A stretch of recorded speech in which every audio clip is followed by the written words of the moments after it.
2000 Baltimore Ravens. The Bullies Oh of man. Baltimore debuted last night on ESPN, ESPN Plus, and all those avenues.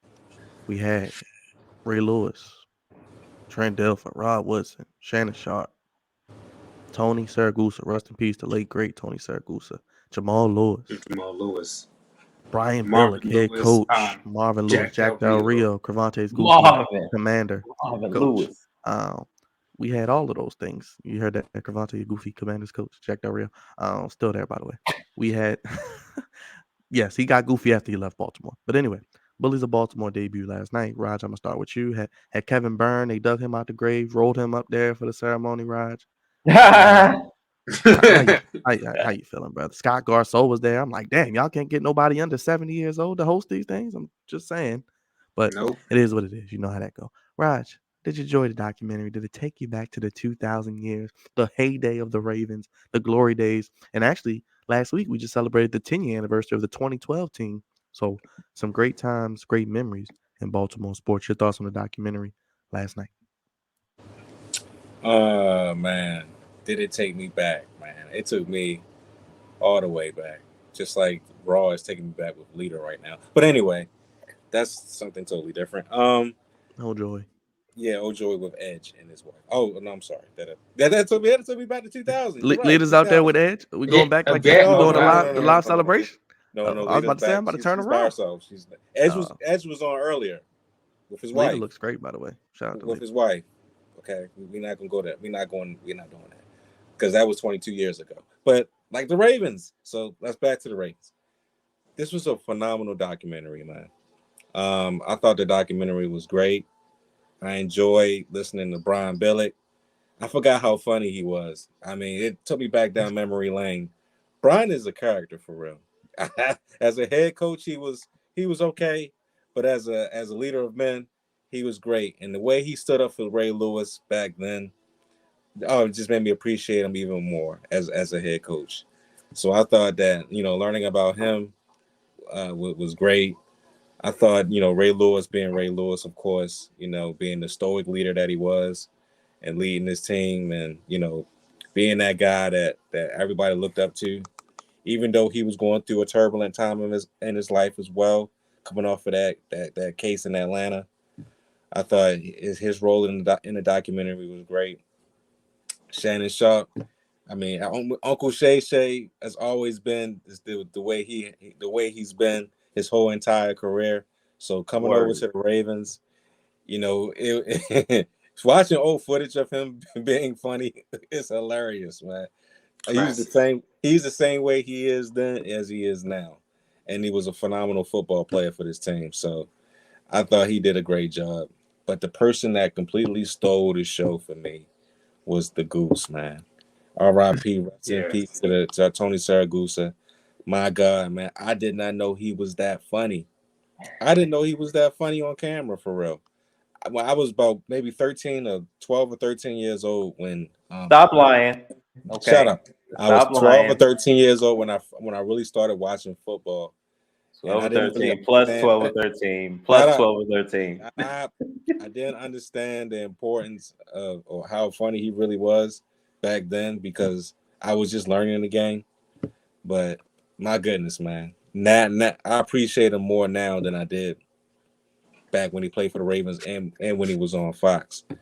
He just had a lot of stories, man, and I think the one with the Raiders when I think Al Davis gave him a contract. Yep. And then he was like, they agreed to a certain, percentage of money. And then the next day he asked for the contract. And then Al said, you know what? I think I'm going to lower it about 50,000. Yo, he that was yesterday's price. Is not today's price. Way back then. Right. So he got his revenge, at the AFC Championship game. And he told, Al to shove that thing up his, what. But Yep. But yeah, man, I just thought that they did a great job. ESPN did a great job. I wish the Ravens were like this today. They centered their whole team on defense, and offense back then was putrid. I think that's the word for it. I think they went with 5 straight games without a touchdown. Oh my gosh, yeah. to the point where they had somebody on the roof Yeah, the who dude on the stayed roof. on the The roof. goof on the roof. The I had to bring that Goof back. on the On the roof. roof. You know I Cavante had like to bring that. that back. You know I like that. Look, He was they on even rolled his ass out there, Raj. He was Yep, there. sure did. yeah. And he real. Oh, you talking about over 70, Byron? Yeah. Yeah, he looked like he was about 85, but I mean, it was it was beautiful to watch, man, because all the goofiness that's going on with this team right now is ridiculous at this point. So I was glad to see that the 2000 Ravens were celebrated the correct and right way, and I was glad that a lot of the special people that was on this team got the shine that they deserved. The only thing that I wish they would have had was maybe a little bit of Quadri Ismail, maybe a little bit of Priest Holmes, because Priest Holmes was a part of that squad as well, and he was balling too. Chris McAllister, C-Mac could have been on stage. That was one of my favorite Ravens, and he was I think that was his second year in the league. He was balling out, and maybe a couple other players, but other than that, they had the superstars, the Rod Woodsons, the Tony Sargusas, the Ray Lewises, Shannon Sharp, Brian Billick. They was out there, so they did a great job, man. Shout out to ESPN again. No, I think they had the right people out there, man. No, they had the guys with personality. Absolutely. Yeah. I mean, they had the right people out there, but I wanted a little bit more. That's just me. That's just me. Man, I enjoyed the documentary. I mean, the 30 for 30s, they just don't seem to miss, man. Clearly they've done this documentary before with NFL Network's America's Game. So, I mean, I would tell people check those out because every season after the Super Bowl, the NFL does a documentary called America's Game for that particular team of that particular season who won the Super Bowl. So I would check those documentaries out as well. But as far as the 30 for 30, Raj did a really good job, and so did Byron. Being in chronological order about some of the things that transpired, like the goof on the roof, Tony Saragusa. I didn't, and this was sad on my part. I didn't realize that the Ravens were the very first team to be on Hard Knocks. Because it's been out, for quite some time. But I didn't realize that we were the trailblazers as far as that, and it made just so much sense with that team. I mean, like you said, Shannon Sharp on the offensive side, and then Tony Saragusa on the defensive side. Ray Lewis with his personality, and like you said, I mean, that was a throwback with some of those people that they had. I liked it that they went through Trent Dilfer. Hats off to him because I know for years he had been bitter about what happened, as he should be. To this date, I still can't think of a quarterback who has led his team to an NFL championship and then got released. Even with the Eagles and Nick Foles, they didn't release Nick Foles; they kept Nick Foles, and they still had Carson Wentz. So I think they did. I think actually the Redskins didn't do right by Doug Williams after they won the championship. If I'm not mistaken, I gotta look that up. But it wasn't all happy days for him after being the first black quarterback to win a championship. I bet. I mean, but Cravante, is that really expected though? You're right. Fair enough. So, I mean, this is, the white man for the job, and I mean, and how in the hell do you? Sometimes in sports, man, the way these cats find out things is just like really like the timing is just so messed up.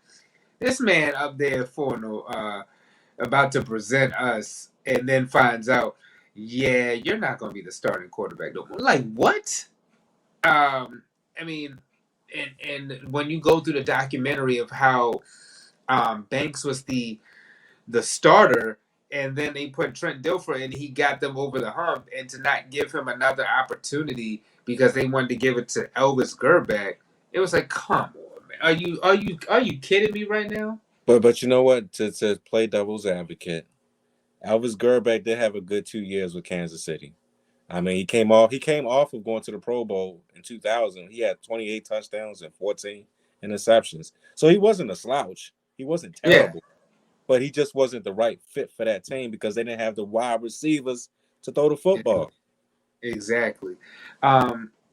I mean, like I said, I would have just ran it back. Like you said, Trent Dilfer was just the right guy, but it also shows how history repeats itself because the Ravens apparently have never had the guy. So until we've got Lamar Jackson in there, but now it shows that we still didn't have the wide receivers back then. We don't have the wide receivers now. But for some reason the Ravens can get the run game and the tight end game right. They just can't get that wide receiver position correct. I would have loved to see. I would have loved to see Jermaine Lewis. That's Uh, one person I wish could have Speak, could have been. speaking of that, I met Jermaine Lewis week one of this year's season. Oh wow. Yeah, I met him at Dave and Buster's. He was out there, just passing out stuff. But speaking of that, I'm glad you said that, man. With the wide receivers not having them back then and to having them now, it is a great correlation, man, of the play style back then. Hmm. You can get away with a lot of things on defense, and the defense made up for a lot of stuff. Like back then, you didn't need a superstar quarterback to win a championship. You could have your average Trent Dilfer just go out there and manage the game, and you can be in it and you can win. In today's league, you can barely touch a defender, you can barely touch a wide receiver. You got to allow them to get off the line of scrimmage. I mean, there's a bunch of rule changes that that the league made because of certain things, but this is exactly why we got to pay our quarterback and stuff like that. But it's just the subtle changes over the 22 years that they won their first championship till now that I noticed, and I was like, you know what? I don't think that. Of course, that defense couldn't do what they did today. Well, Oh do what they no, did back no. then today. Hell, They were be a bunch. destroying cats back then. It would be a Um, bunch of. and one thing that I saw in the documentary, I thought that stood out was that Phil Simms and Tony Saragusa back and forth because when he said he didn't want to sit down with him for the production meeting, he said that he was more paler than what he normally is. I thought that joint was hilarious. And it shows also too how you forgot that Phil Simms was both an analyst and a commentator for CBS at one point in time. Now he's just commentating for the pregame show, and then of course you can catch him on Showtime on the NFL. Um, so I thought that was really really funny. Of course, they put in Ray Lewis's trial, but I like how they, like you said, it showed um, how Brian Billick was actually a good coach. Because sometimes we'd be like Brian Billick, but he did win us a championship. He was good for that squad after all. But I think that his thing was, I think Brian Billick now, him coming to the Ravens would be good because he was an offensive coach. Um, Was he but though? Was he really?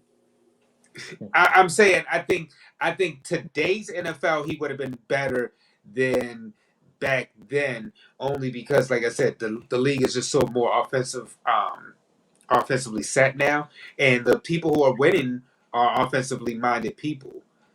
So I think that's the only reason I say I think that he would have fit better in today's game had he came over as the head coach.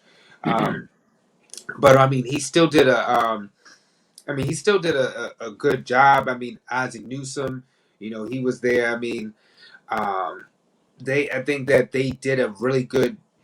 I mean, it shows the same things the Ravens were doing back then. Like I said, running the football, good defense. All that stuff still applies now.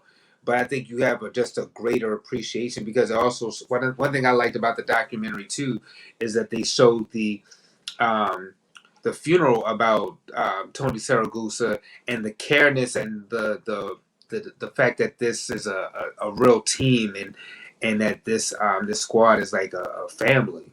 So it went through them. I mean, it was good. It was real good to see Rod Woodson out there too. I thought it was real good that I just wish that they. Two other points before I close. That I thought it was real good that they did have Jack Del Rio and Marvin Lewis out there. However, I wish that they would have had more talking than. Well, defensively, I can't take that away. He is a good defensive coach. Man, But okay. I think I just wish that they had more talking for them. And then the last point I want to make is, did any of y'all know about this special taping? Because it baffled my mind that none of us knew about this. Like I was like, they filmed this just last year, and I was like, how didn't any of us know about this? Because I definitely would have loved to have been in attendance for this event. But Okay. Yeah. Word. They was right down. They was right down. Yeah. Like the mile hall. I just like that one snuck under, and it's not only me. I checked in with a couple people. I'm like, how didn't any of us know about that? So And it's crazy because it was packed. It was packed in there too. that seems like an invite only type of event. That's what it had to have been. Yeah, Because there's just no way. It's probably invite only. But one more thing before you go, Cavante. You know what? I didn't in that Tennessee game, man. That Greg Williams, man. Hey, Yo, it's only fitting, right? Isn't that foreshadowing for some stuff? Yes, it is. and the fact that that was flat out cheating. Okay, Come on, what bro. you call cheating. Oh Come yeah, on, bro. he stole the playbook. I was like, really, But that was the beginning. That was only the beginning. and you know one thing, Raj. I mean, it took me back to we've been a rival with Tennessee for years. Forever. I mean, I know that the divisions are different, but I was like, wow, we really did go at it with Eddie George and Steve McNair. Like they really did have something going on with Tennessee. That was like, wow, yeah, that took, like you said, took you back. Hey, everybody turn your camera off. Turn the camera. Turn the damn cameras off. Turn the cameras off. Turn the cameras off. Turn your camera off, Byron. Real quick. Uh-oh. I just want to say, F those Titans. All right, they turn it back on. Oh, Yeah, that that part was so about funny the in that part about documentary, the playbook. Yeah, that's crazy. That's crazy. man. That's crazy. That was. But that's right up. But yo, that's right up. Yo, so I'm sorry, Dre, were you done? Oh, I was I was going to also say that it was funny to me that every game the Ravens were not picked. Like every game, and they kept thinking that it was going to be a close game, and they were just blowing them boys out the water, just like dominating them. And like I remember when Rich Gannon got knocked out the game, and Tony Saragusa said, "My wife can handle it once a week. Why can't you?" Man, I mean that you just don't get that nowadays, man. Wow, that was like you said, a team full of personalities, and I think that the only other like 30 for 30 that could even be somewhere close to that to me, and they may not get to this until years after Russell retires, is the Legion of Boom, because you just don't get that. A team of characters like that on defense. There was some personalities over there. For sure. Yeah, Cravante. Fun fact: the Redskins beat the Ravens that year, 10-9, and that was the enema story where Saragusa had to get an enema, and they had on the all white. Yes. That was So. oh man, that was funny too. He went through it. Tony just like dominated that thing, but it was just funny. Like it just just didn't mind it. Because you laughed the entire time. He was doing his antics even when he would pick on Shannon Sharp. I need the uncensored version of this damn documentary. That's what I need. Oh, and then it's on ESPN Plus, Raj. Get that ESPN Plus. What was the guy they brought out? He made fun of Shannon Sharp. And he was Tim Johnson, the linebacker. Yo, he was accurate. He hit it on the nose, bro. It was scary, yo. Reparations. Restitution. Restitution. Yeah, that boy was good. That boy was good. I think Brian Billick. So in the grand scheme of things, when we talk about head coaches, Brian Billick usually does not get mentioned, but he was a leader of men, and that is a characteristic that you need as a head coach above X's and O's. You need to be able to lead grown men and who these grown men who are making a lot of money. Well, maybe not at that time, but who's making a significant amount of money, who can do whatever the hell they want to do, but they to be able to follow your lead. And he had Ray Lewis on the team too. So if you get Ray Lewis to follow you, you got the team pretty much. So Brian Billy deserves a shit ton of credit for what he did with his team, and also getting out of his own head. Because, like you said, Dre, he would be perfect. But his concepts would be perfect for today's NFL. But in 2000, wasn't nobody ready. Wasn't nobody really slinging the ball like that for real. And he changed it. He changed it. I don't think enough coaches do that. Stick to what your personnel can do, not what you just trying to push, onto them. Realize it's not working and see what does. Offense and one thing, the offense. I don't think the offensive line really got enough credit for but on that Ravens team for getting Jamal Lewis. Goddamn, running absolutely wild out there. Nearly 1,400 in his rookie year. I was like, Yo, whoa. that's big. Shout out to the offensive line, getting that done, opening them holes for Jamal Lewis. But Brian deserves a lot of credit for changing. A lot of coaches don't like changing up what they do, but and this is coaching in any sport. You got to stick to what your personnel what your personnel is. Fit what they do well and do that, because that's how you're gonna get the most out of your players and out of your team. And it ended up being a Super Bowl. I think Shannon Sharp and Goose, my heavens. I could not imagine that locker room week in and week out. I could not.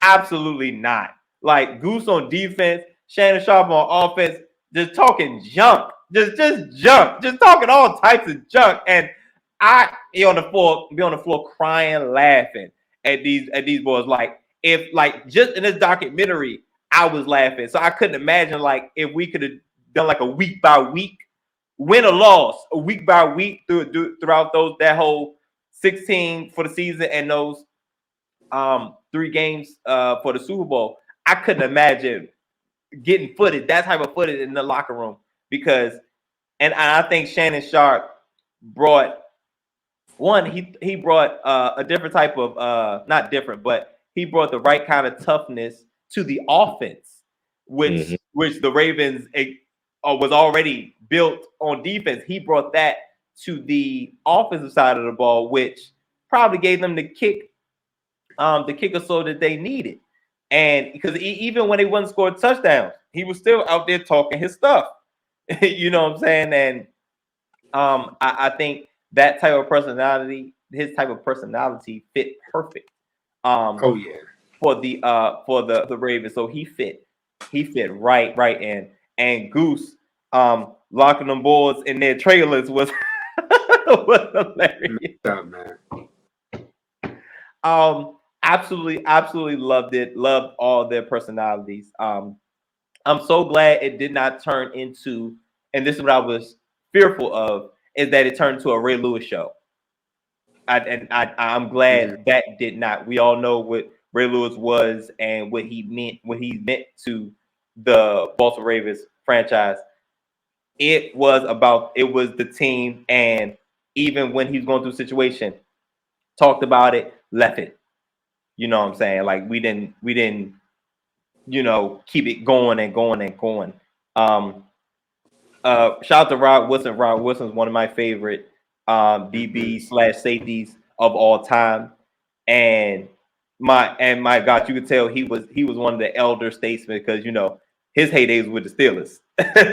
But he brought the veteran, to the team, and just keeping everybody in line, but just watching the kids grow because he's the old man. Just sitting there and watching the kids, really watching the kids, because even Ray Lewis was young at the time.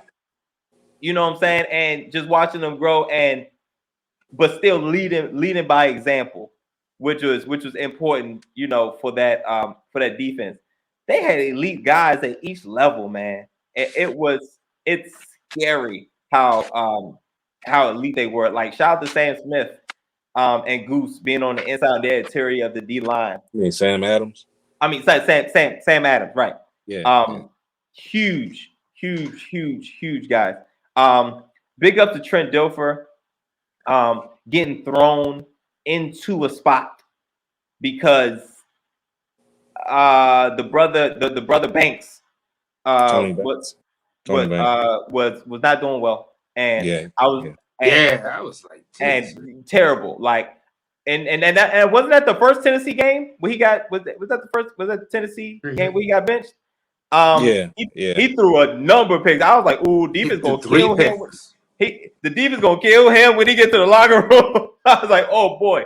But Trent Dilfer comes right in, and he absolutely takes them where they needed to go. It's not always about it wasn't about talent, because Trent Dilfer wasn't a great quarterback. He didn't have a great track record or any of that, but he was what that team needed moving forward.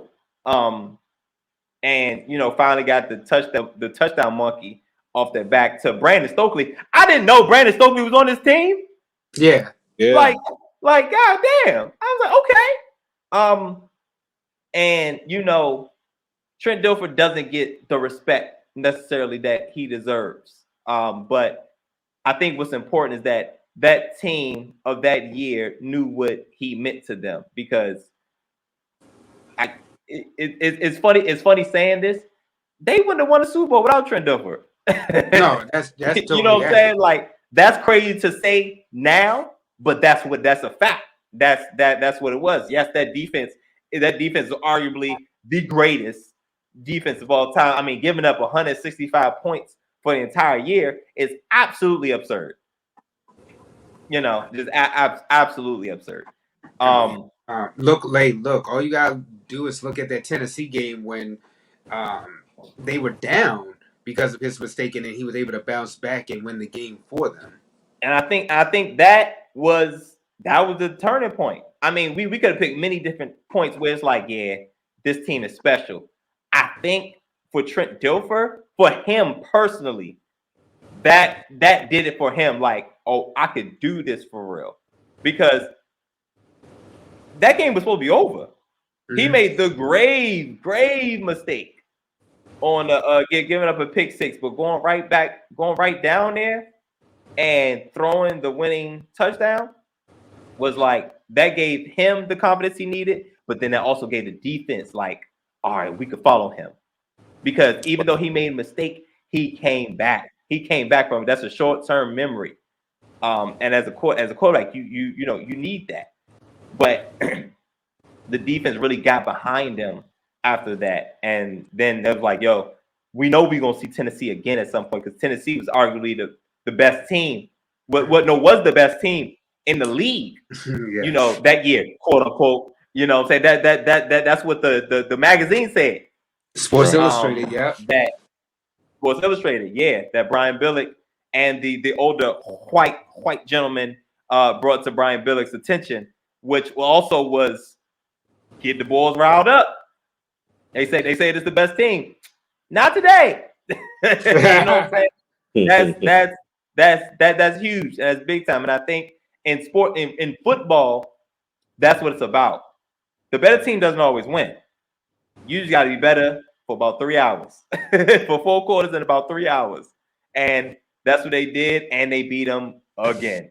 So I loved it, and similar to Roger, that's around the time where I started watching football.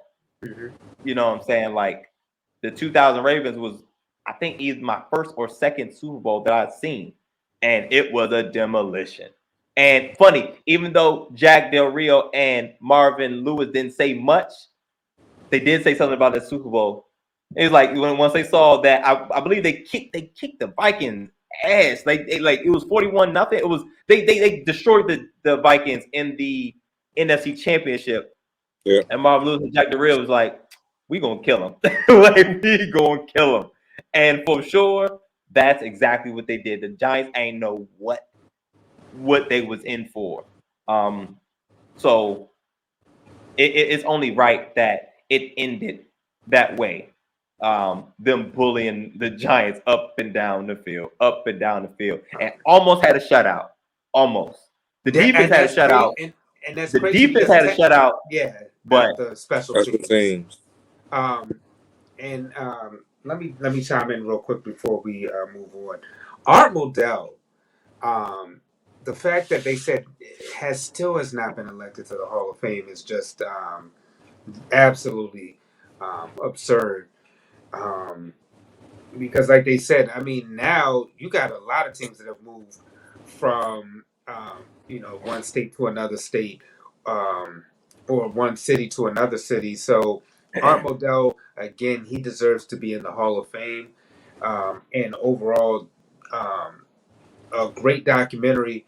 And let me say this also, because I know a lot of people, you have the Grammys going on, but that documentary was delayed by 30 minutes because of that Knicks 76ers game, which actually wasn't a bad game. Like, that was actually like, whoa, Philly may have a chance to win this, but then, the Knicks pulled it out. But that documentary got delayed by 30 minutes. So, I think what did help it though is the fact that it eliminated a lot of those commercials that we would have normally seen. So we got to see more of the actual documentary and then less commercials. So that's one thing I did like. That even though the game went a little over, it was still good that that did happen. And again, these 30 for 30s, they just don't seem to miss. The ESPN getting fact something right. Yeah, the fact that they keep getting these 30 for 30s, I'm curious about what even the next one will be. But um, I mean, look, I just gave you an idea, ESPN, about a future 30 for 30. But overall, like I said, I think that they did a really, really Woo! good Do you job with think this they would do documentary. that with Russ and Pete Carroll? They would have. I think eventually they have to. Um, I don't think that Russ and Pete Carroll really have an issue No, compared I'm talking to. about it wasn't Russ and Pete Carroll and Russ was on the same side. It's the I Legion and Boom versus them. Yeah, you know what? It would probably take some time, but I could see them maybe they don't have to do a whole sit down together like they did the the Ravens, because the Ravens just are a family organization. Yeah. Um, but I could see them doing a 30 for 30 eventually. It would be interesting because if you would have to put Pete Carroll, Russ, of course. Marshawn gotta be in there. There's no way you do that without Marshawn. He's the Um, opening scene. Marshall Lynch is the yeah. opening scene. You have what? Cam Chancellor, Richard Sherman, and Earl Thomas. Earl Thomas. Those are the guys right there. You have No, to, no, and no. Bobby Wagner. Bobby Wagner. You got to put The in there too. the lineman, the edge rusher. That has a Bennett, Michael Bennett. Oh, okay. Michael Bennett was a personality too. So those are the people I think that you those are the people I think you have to put in that if they were to do it. But as far as the Ravens, I think you got everybody that you really Yeah. could put in there. Because I was a little shocked that Jamal Lewis came back, because I know they've had some issues with Jamal in the past. Trent Dilfer, for him to, like I said, for him to sit down, because like he said, he just really recently got over that bitterness, and he had a legit gripe because of what happened. But like I said, I mean, overall, you could just see that that's still like a family organization, and it shows you how well run the Ravens organization is, in order for that to happen in Baltimore, everybody to be collective, and then them to show that A number of the guys went to Tony's funeral as well. So hats off to the documentary, hats off to the Ravens organization, and I would encourage everybody to really check that out. ESPN, hats off to you for another good documentary. Real quick, um, that Super Bowl, Giants, punt, punt, punt, punt, punt, punt, interception, punt, interception, interception, punt, interception, punt, punt, end of game.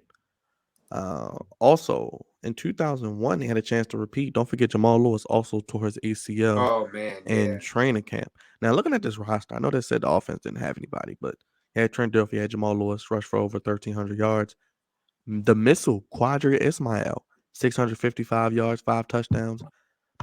You had Travis Taylor. He had 3 touchdowns. Shannon Sharp, of course. Jonathan Alden, Edwin Muatalo on the left side of the line. Cravante, as you mentioned as well. Brandon Stokely.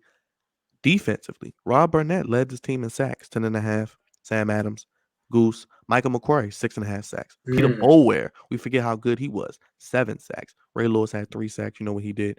Jamie Sharper, Dwayne Starks, and Chris McAllister, maybe one of the best cornerback duos nobody ever talks about.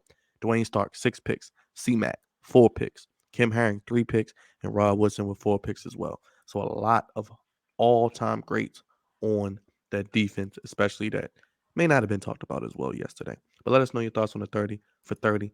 Bullies of Baltimore, available on ESPN. And Raj, the one with cussing, is on ESPN Plus. Real quick before we get to the Super Bowl talk.